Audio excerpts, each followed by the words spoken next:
Era una serata di gala a Roma, uno di quegli eventi benefici dove il mondo dello sport e della politica si incontrano per sostenere cause nobili. Il Palazzo dei Congressi brillava di luci mentre personalità di spicco della società italiana attraversavano il tappeto rosso.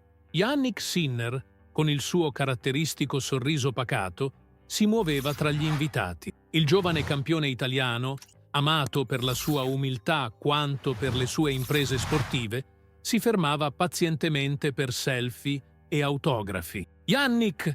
Jannik!» Una voce sottile si fece strada tra la folla. Una bambina di circa 8 anni, visibilmente emozionata, cercava di attirare la sua attenzione. Era seduta su una sedia a rotelle ai margini del cordone di sicurezza. Sinner notò immediatamente la piccola fan. «Un attimo», sorrise agli adulti con cui stava parlando. «Devo salutare qualcuno di importante». Proprio in quel momento, dall'altra parte della sala, faceva il suo ingresso la premier Giorgia Meloni, circondata dal suo entourage e da un cordone di sicurezza. Il brusio nella sala aumentò, mentre fotografi e giornalisti si accalcavano per catturare l'arrivo della leader italiana. Sinner, ignaro del trambusto alle sue spalle, si diresse verso la bambina. Nella confusione, il suo movimento rapido venne male interpretato da una delle guardie del corpo di Meloni, un uomo massiccio in completo scuro e auricolare. «Fermo!» gridò la guardia, ma il suo avvertimento si perse nel baccano della sala. Quando Sinner allungò la mano verso la bambina, la guardia reagì con una violenza inaspettata. Con un movimento fulmineo, afferrò il campione per la giacca e lo spinse violentemente contro il muro più vicino. «Cosa sta facendo? Mi lasci!» protestò Sinner, sorpreso e confuso. «Stia fermo e non faccia movimenti bruschi», ringhiò la guardia, premendogli un avambraccio contro la gola. La scena si congelò per un istante. Poi, come uno sciame, decine di smartphone si alzarono per riprendere l'incidente. La bambina sulla sedia a rotelle scoppiò in lacrime. «È Jannik Sinner, idiota!» gridò qualcuno tra la folla. «Stava solo salutando una bambina!» La guardia allentò leggermente la presa, ma non mollò. Nel frattempo, altre guardie del corpo avevano già formato un cerchio protettivo attorno a Meloni, che venne rapidamente scortata fuori dalla sala attraverso un'uscita laterale, senza possibilità di intervenire o rendersi conto di ciò che stava accadendo. Solo dopo l'intervento degli organizzatori, Sinner venne finalmente rilasciato. Con la giacca sgualcita e una leggera escoriazione sul collo, si ricompose rapidamente. Il suo primo pensiero fu per la bambina, che continuava a piangere. «Va tutto bene», le disse, inginocchiandosi accanto alla sua sedia a rotelle. «Vedi? Sto bene. Come ti chiami?» «Sofia», rispose lei tra i singhiozzi. Sinner le sorrise, nascondendo il dolore fisico e l'umiliazione. «Sofia, mi faresti un favore? Mi faresti un sorriso?»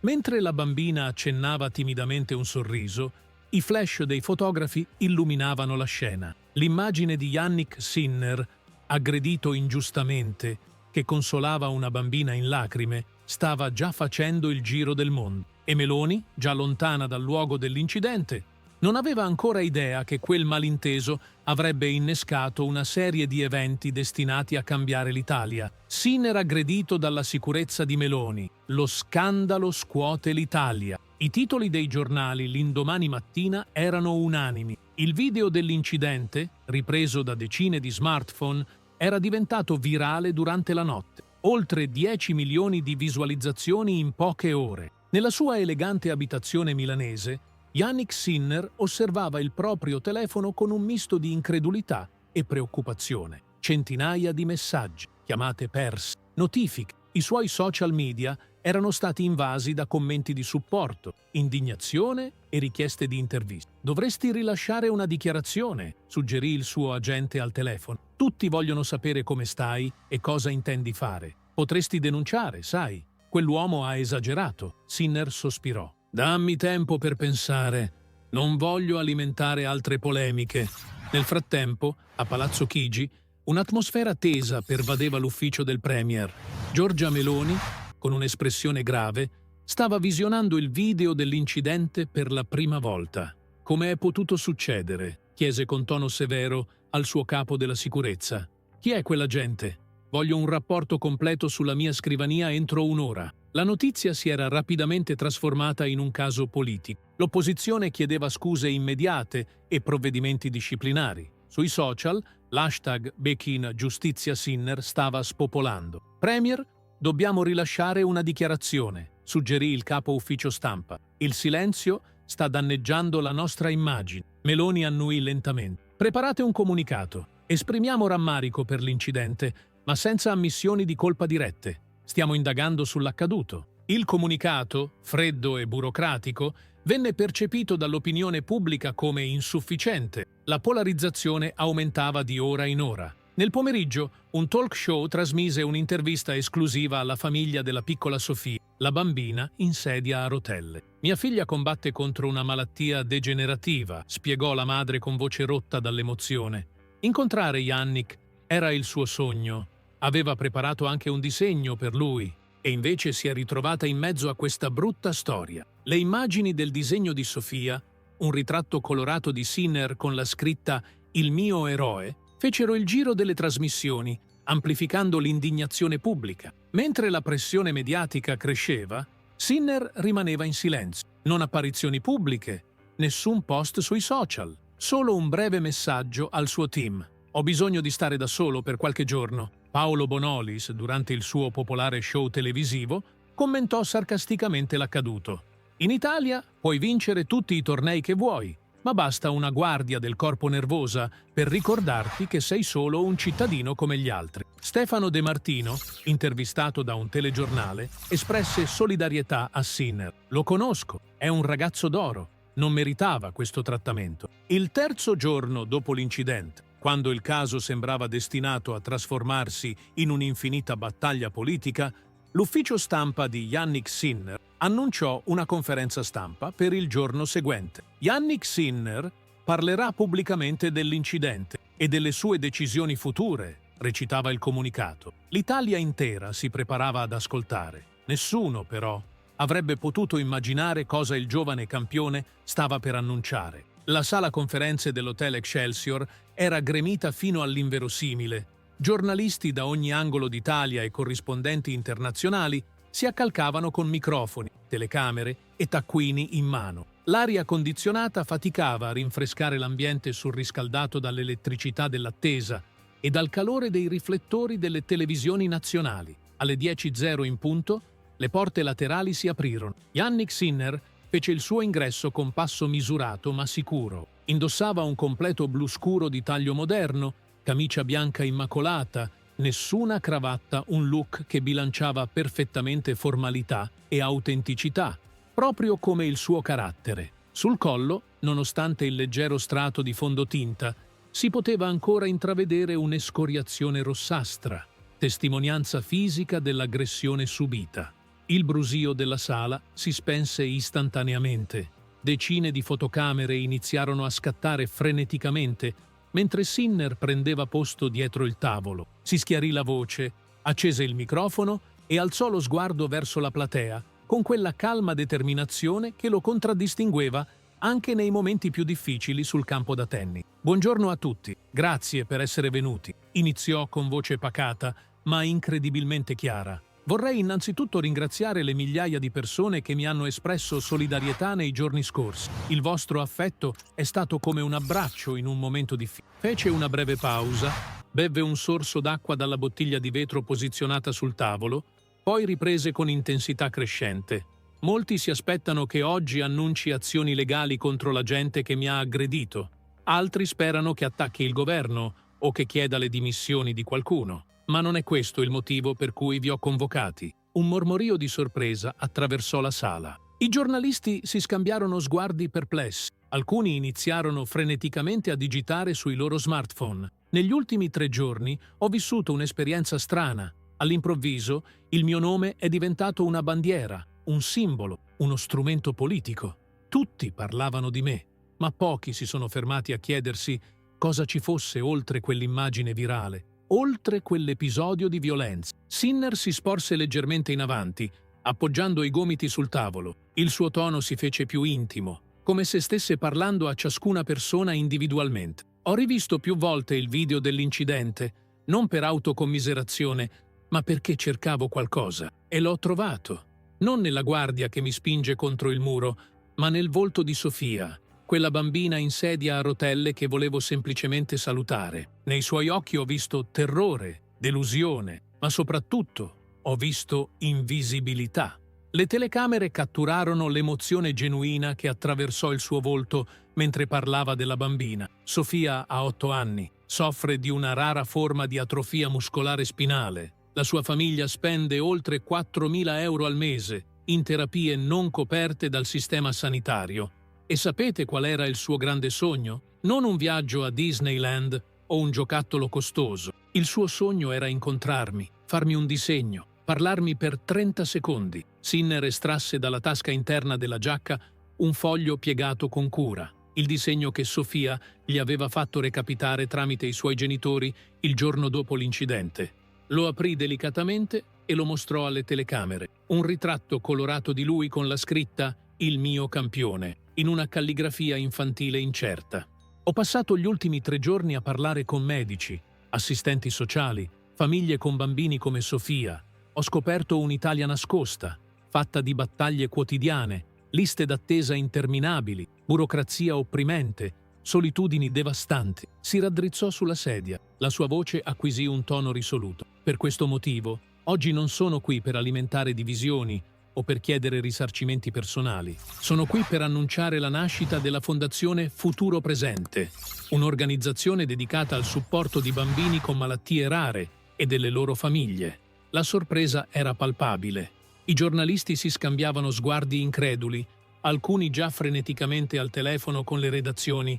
Donerò personalmente 10 milioni di euro come capitale iniziale. Ho già assemblato un team di medici specializzati, psicologi, assistenti sociali e avvocati che lavoreranno pro bono per assistere queste famiglie.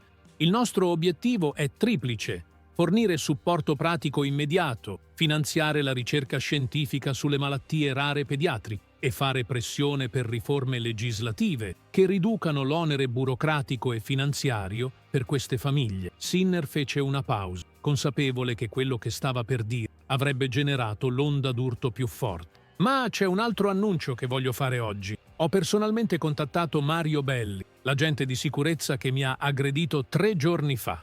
Il silenzio nella sala si fece ancora più profondo, quasi irreale. Gli ho offerto una posizione all'interno della fondazione, nel Dipartimento di Sicurezza degli Eventi. Dopo un iniziale comprensibile shock, ha accettato. Inizierà dopo un periodo di formazione specifica per lavorare con bambini con disabilità. Chanantes. Un silenzio attonito cadde sulla sala, seguito da un brusio crescente di voci stupefatte. Alcuni giornalisti si alzarono in piedi, cercando di attirare l'attenzione per fare domande. «So cosa state pensando», continuò Sinner, alzando leggermente la mano per calmare la sala. «Perché offrire un lavoro a chi ti ha aggredito?» La risposta è semplice ma profonda. Perché trasformare un nemico in un alleato è più potente che alimentare lo scontro? Quell'uomo ha commesso un errore in una frazione di secondo, ma quell'errore non definisce chi è come persona. Tutti meritiamo una seconda possibilità. Sinner guardò direttamente in camera, sapendo che milioni di italiani lo stavano guardando in diretta. Ho parlato con il signor Belli per ore. È un padre di 2 bambini, un ex militare, con traumi irrisolti dall'Afghanistan. Non sto giustificando le sue azioni, ma sto scegliendo di vedere l'uomo dietro l'errore. E in un paese così polarizzato come il nostro, forse è proprio questo che ci serve, la capacità di vedere l'umanità l'uno dell'altro.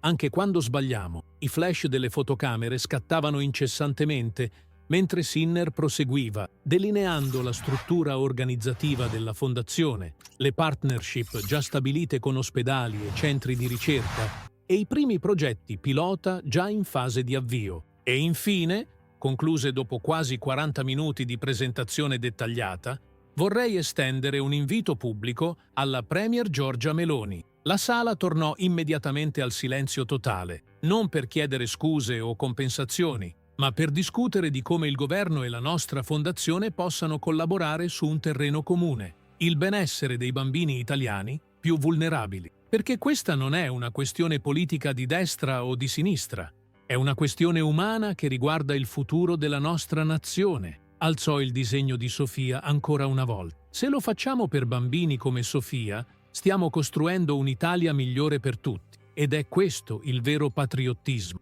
Non dividere, ma unire. Non accusare, ma costruire. Quando terminò il suo discorso, avvenne qualcosa di inaspettato in una conferenza stampa. La sala esplose in un applauso spontaneo e prolungato. Giornalisti normalmente cinici e distaccati si trovarono commossi, alcuni apertamente in lacrime. Fuori dall'hotel, centinaia di persone che avevano seguito la conferenza su maxi schermi improvvisati esultarono e applaudirono. Sui social media, l'hashtag Ipiqua Futuro Presente divenne immediatamente trending topic mondiale. Nei palazzi del potere, televisori sintonizzati sulla conferenza rimasero accesi anche dopo la fine della trasmissione. In uno di questi, nella sua ufficio a Palazzo Chigi, Giorgia Meloni osservava in silenzio, colpita dalle parole di un giovane che aveva trasformato un'ingiustizia personale in un'opportunità per l'intera nazione. L'Italia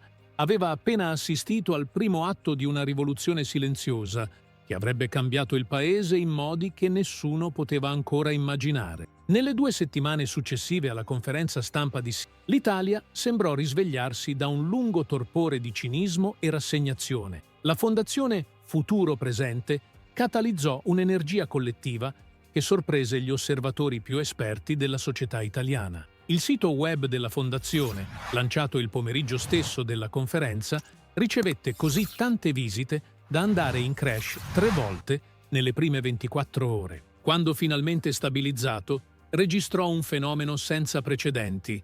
Le donazioni superarono ogni aspettativa, raggiungendo 20 milioni di euro in meno di 48 ore. Non erano solo i ricchi e famosi a contribuire, ma migliaia di cittadini comuni con piccole somme, accompagnate da messaggi di supporto commoventi. Per mio figlio Luca, che ha combattuto contro una malattia rara. Avremmo avuto bisogno di una fondazione come questa, scriveva una madre in un messaggio che divenne virale. L'effetto a catena nel mondo delle celebrità fu immediato. Il primo a muoversi fu Paolo Bonolis, che modificò completamente il format della sua trasmissione serale più popolare per dedicare uno speciale di 3 ore alla fondazione. In diretta nazionale, intervistò famiglie con bambini affetti da malattie rare, medici specializzati e assistenti sociali, mostrando all'Italia una realtà che era sempre esistita, ma che era rimasta invisibile ai più. «Stasera non ci sono gag, non ci sono scherzi», disse Bonolis con inusuale serietà in apertura.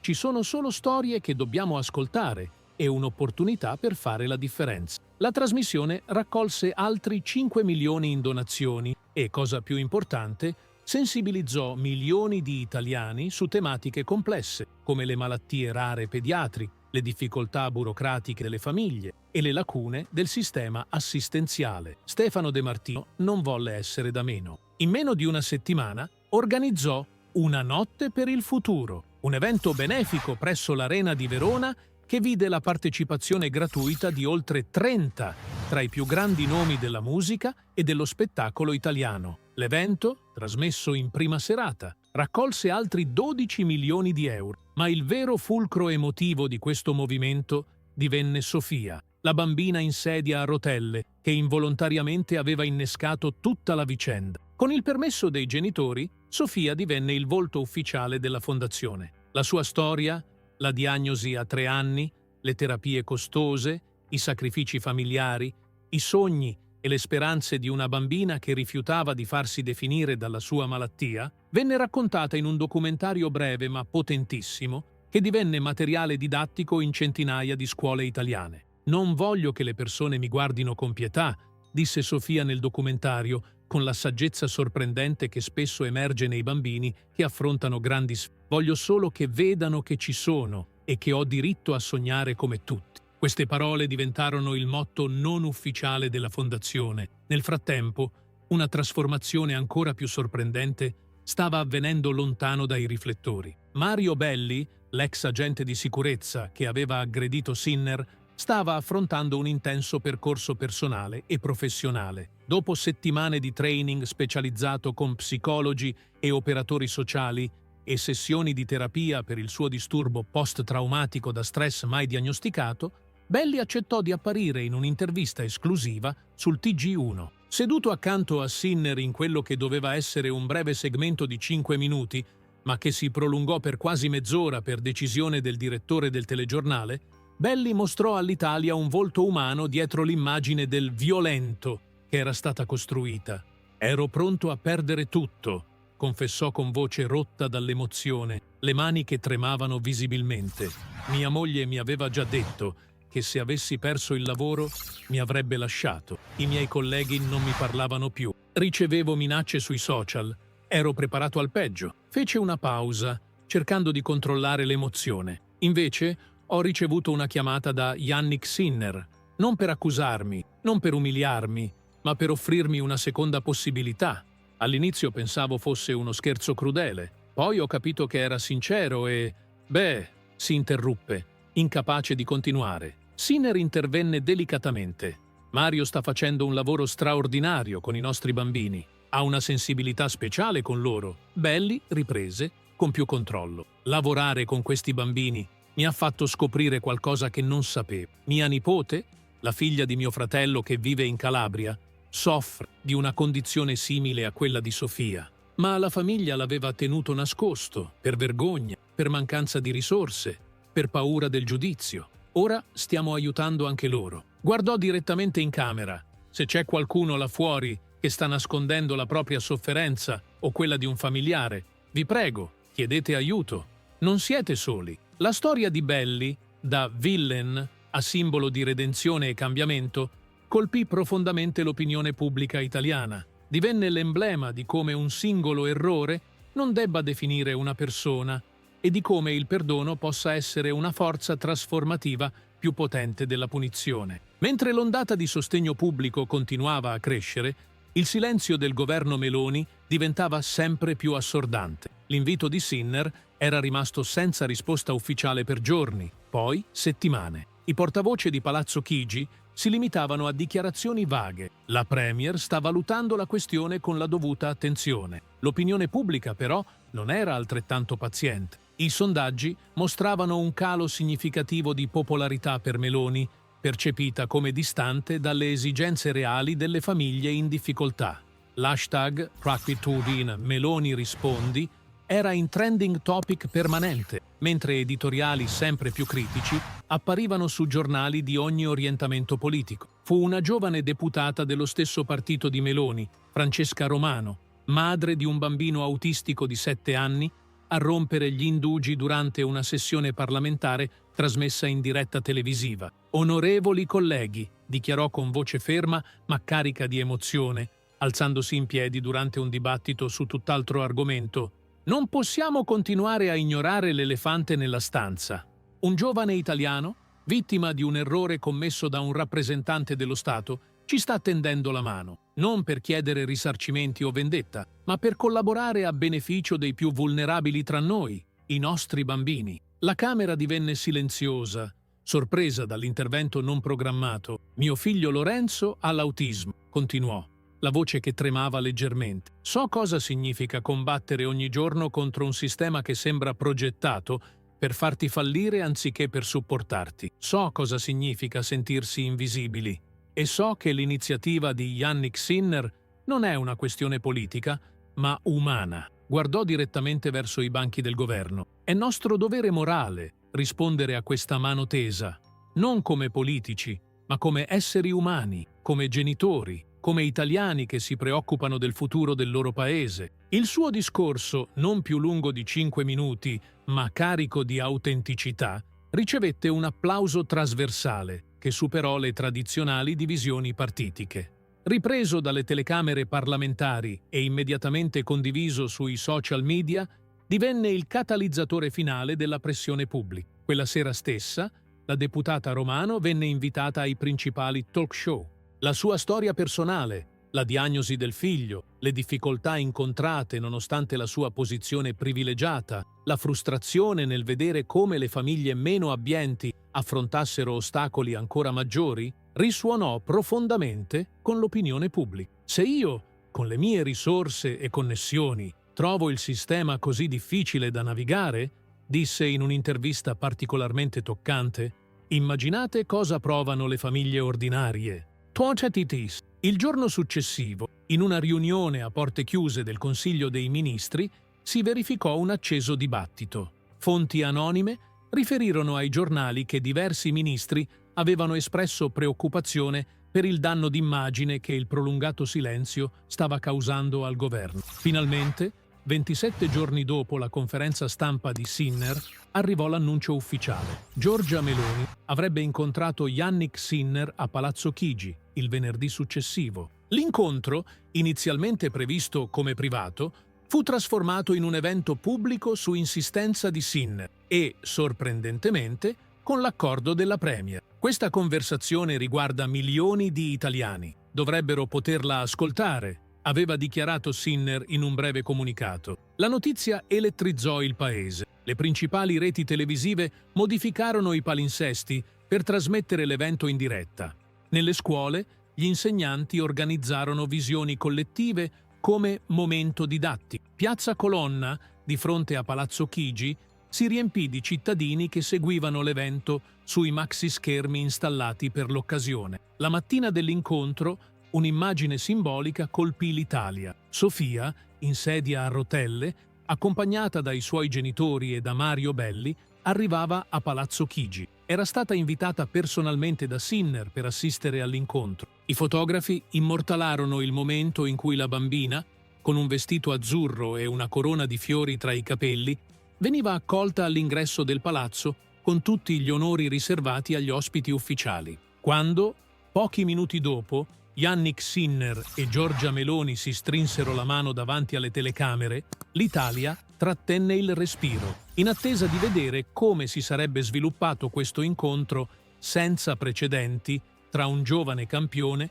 diventato simbolo di rinnovamento sociale, e la leader del governo. Nessuno poteva immaginare che quello sarebbe stato l'inizio di una delle più significative riforme sociali nella storia recente del Paese, una trasformazione che avrebbe superato le divisioni politiche per toccare la vita di migliaia di bambini e famiglie italiane. L'incontro tra Jannik Sinner e Giorgia Meloni, previsto per durare un'ora, si prolungò per 2 ore e 40 minuti. Trasmesso integralmente in diretta nazionale, si trasformò in un momento di straordinaria trasparenza politica e in un punto di svolta per la società italiana. Palazzo Chigi aveva allestito la Sala degli Specchi con cura meticolosa. Un tavolo ovale al centro, microfoni discreti, l'assenza di bandiere o simboli partitici, un setting che sottolineava il carattere istituzionale ma non politico dell'incontro.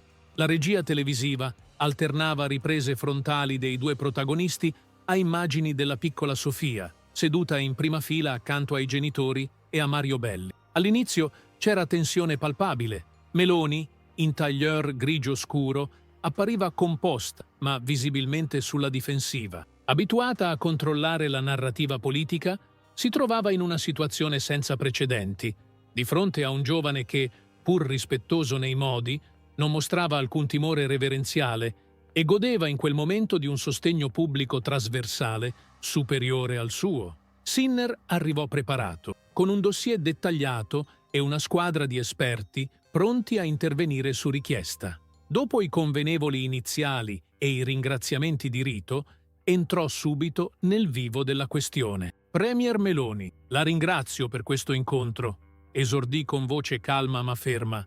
Vorrei iniziare con alcuni dati che forse conosce già, ma che meritano di essere ricordati in questo contesto. Aprì una cartellina blu e iniziò a esporre statistiche con precisione chirurgica. In Italia ci sono oltre 2 milioni di bambini che vivono sotto la soglia di povertà.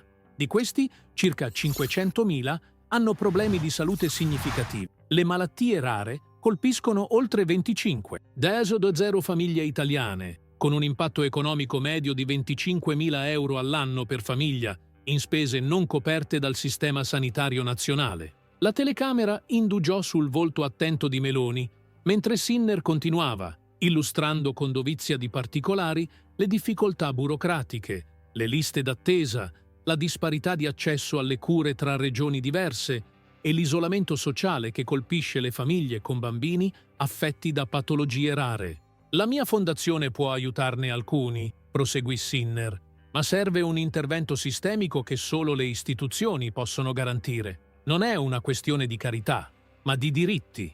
La discussione entrò nel dettaglio di questioni tecniche complesse: finanziamenti alla ricerca, formazione specialistica per il personale sanitario, semplificazione delle procedure per l'accesso ai sussidi, coordinamento tra regioni. Sinner chiamò a intervenire, uno dopo l'altro, esperti che aveva portato con sé: un neurologo pediatrico dell'ospedale Bambin Gesù, un assistente sociale specializzata in disabilità infantili, un avvocato esperto in diritto sanitario e infine, in un momento di grande impatto emotivo, i genitori di Sofia. La madre di Sofia, una donna di 40 anni, l'aspetto esausto ma determinato, raccontò con parole semplici ma potenti l'odissea quotidiana della loro famiglia. 22 terapie diverse in 6 anni, 187 appuntamenti medici, 4 regioni diverse visitate in cerca di specialisti, 300.000 euro spesi di tasca nostra, indebitandoci fino al collo, e ancora non sappiamo se nostra figlia potrà mai camminare. Ci fu un momento di silenzio pesante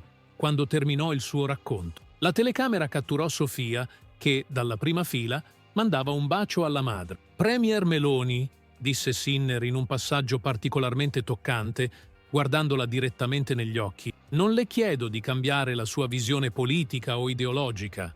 Non è questo il punto. Le chiedo di vedere ciò che ho visto io, bambini come Sofia che potrebbero avere una vita migliore se solo le istituzioni lavorassero insieme alle famiglie e al terzo settore in modo più efficace». Il punto di svolta avvenne quando Sinner mostrò un breve filmato di 6 minuti, testimonianze di famiglie aiutate nelle prime settimane di attività della fondazione, immagini dei primi centri di supporto aperti in 4 città italiane e con particolare enfasi il lavoro di Mario Belli con i bambini disabili. Il filmato mostrava l'ex agente di sicurezza che, con pazienza infinita e gentilezza sorprendente, aiutava bambini in sedia a rotelle durante attività ludiche, parlava con genitori esausti e raccontava la sua personale trasformazione, da simbolo di violenza a simbolo di redenzione, diceva Belli nel video. «Questa è l'Italia che vorrei, un paese dove gli errori non ti condannano per sempre, ma diventano opportunità di crescita e cambiamento». Meloni rimase in silenzio per alcuni istanti dopo la proiezione.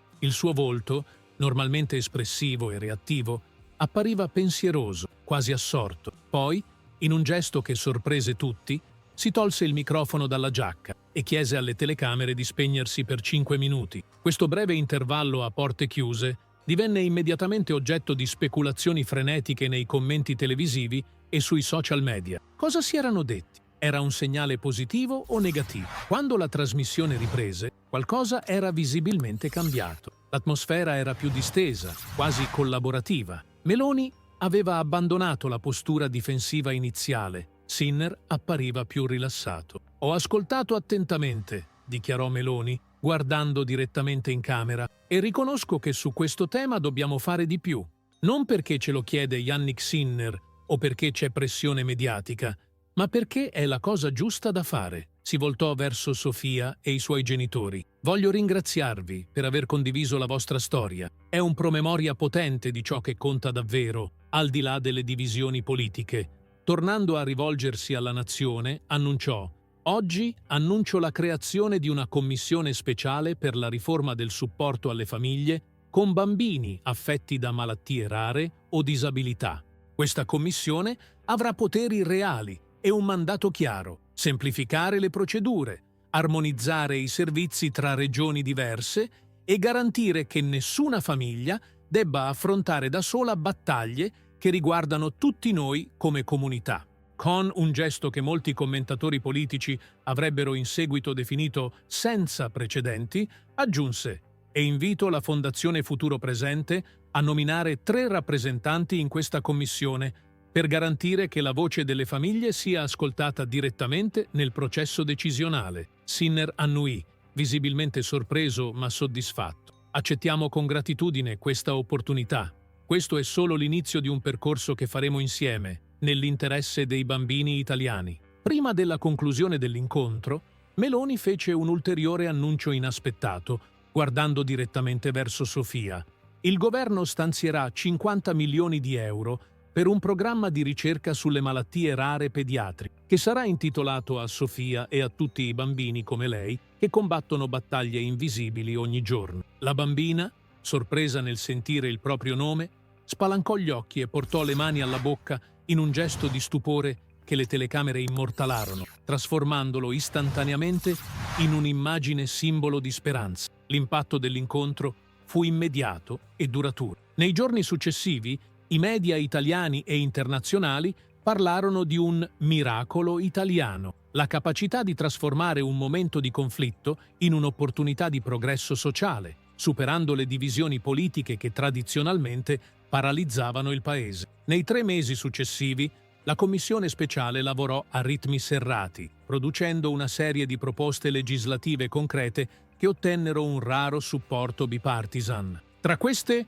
un registro nazionale unificato per le malattie rare, un sistema di case manager per assistere le famiglie nella navigazione burocratica, detrazioni fiscali potenziate per le spese mediche non coperte dal SSN e un programma di ricerca coordinato a livello europeo. La Legge Sofia, come venne informalmente chiamata, fu approvata con una maggioranza schiacciante di 512 voti favorevoli su 630 alla Camera e 302 su 315. Al Senato numeri praticamente senza precedenti nella storia parlamentare italiana recente. Mario Belli, completamente riabilitato nell'opinione pubblica, divenne il responsabile della formazione per il personale di sicurezza che lavorava con bambini disabili durante gli eventi pubblici della Fondazione. La sua storia personale da villain, a simbolo di redenzione, venne raccontata in un libro che divenne bestseller e materiale di studio